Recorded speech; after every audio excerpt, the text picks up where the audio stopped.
లాంటి సామాన్య జనం మాట్లాడాలనో వద్దో తెలవకుండా పోతున్నది. ఏ కాంగ్రెస్ లీడర్ ఫోన్ చేసి బెదిరిస్తాడో తెలవకుండా అవుతున్నది.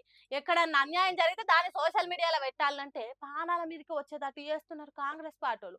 ఇగో గిడ చూడుండ్రి ఏ తిరిగా ఫోన్లు చేసి బెదిరిస్తున్నారో. అంటే ఇప్పుడు ఈ నలుగురు ఐదుగురు కలిసి ఏం చేస్తారు? నాకు తెలియదు, నాకు దొరకరా? మేమేం చేస్తాం అన్న? నేను మేము చేస్తాం. దొక్కితే మిమ్మల్ని చేసి పాతాళ లోకానికి అడ్రస్ లేకుండా పోతారు. మిమ్మల్ని నేను చేసేంత ఒక్కొక్క పెద్దోళ్ళవా విషయం అన్న? అలా నేను దొక్కితే పాతాళ లోకం అడ్రస్ లేకుండా పోతారు. సరే తొక్కురు మరి, నేను మీరు పెద్దోళ్ళు. గెలిపించుకొని కూడా కొడతాం తమ్మి. సరే అన్న, చెయ్యరన్న, మీ దగ్గర ఉంటది అంత పవర్. పవర్ ఉన్నది మరి. అబ్బబ్బబ్బా ఎంత గట్టిగా దొక్కుతాడో ఏమో గాని పాతాల లోకానికి పోవాలన్నట. అడ్రస్ లేకుండా అవుతుందట.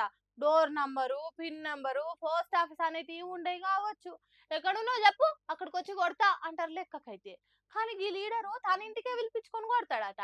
కొడతాం, అంత పవర్ మాకున్నది, అధికారంలో ఉన్నది మా పార్టీ అన్నట్టే ఎట్లా చెప్తున్నాడో చూడుండ్రి.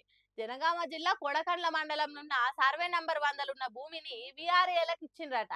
ఇంతకు ముందు ఎప్పుడు హాగో ఆ భూమి మీద కాంగ్రెస్ పార్టీ లీడర్ల కన్ను పడి కబ్జా చేసిండ్రట. అదే ముచ్చట్ను హరీష్ అనే పిల్లగాడు సోషల్ మీడియా గ్రూప్ లో పెట్టిండట. హాగో అట్లెట్లా పెడతావు? ఖాళీగా ఉన్న భూమిని కాంగ్రెస్ పార్టీలు కబ్జా చేయొద్దా? కబ్జాలు మా జన్మ హక్కు అన్నట్టు ఫోన్ చేసి యాకయ్య రాజు అనే కాంగ్రెస్ లీడర్లు బెదిరిస్తున్నారు. పెట్టిన పోస్టుని ఎందుకు డిలీట్ చేయలేదు? యాకయ్య అంటే నీకు ఇలవలేదా?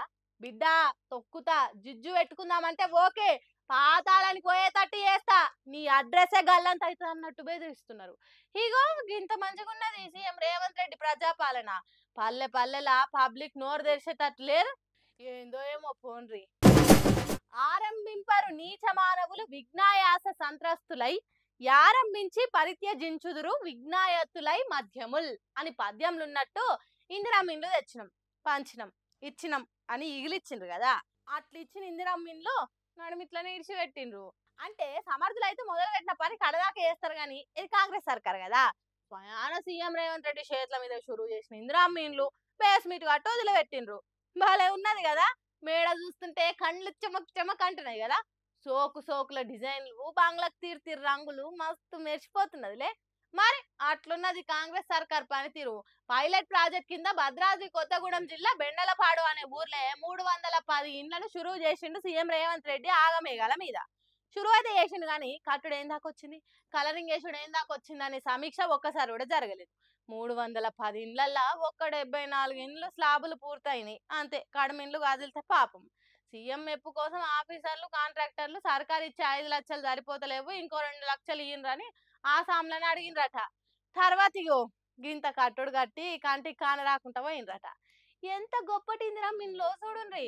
సర్కారు ఇస్తానన్న ఇచ్చుడు అటుంచితే ఇల్లు శాంక్షన్ అయిన వాళ్ళ దగ్గర 2 లక్షలు వసూలు చేసి కూడా ఇల్లును కట్టలేదంటే ఇది చాలదా కాంగ్రెస్ సర్కార్ ఎంత గ్రేటో చెప్పేదానికి? సీఎం ప్రారంభం చేసిన ఇండ్లే గిట్లుంటే ఊర్లో పొంటి ఇందిరామీన్లు ఇంకెట్లున్నాయో అర్థమైతలేదా? ఏందో ఏమో పోన్రి. ఈ కాంగ్రెస్ సర్కార్లా ఏది చక్కగా ఉండదు అని నారాజు అవుతున్నారట. బేస్మెంట్ వరకు ఇందిరామీన్లు కట్టిండ్రేందని బాధపడుతున్న భద్రాద్రి కొత్తగూడెం జిల్లా పబ్లిక్.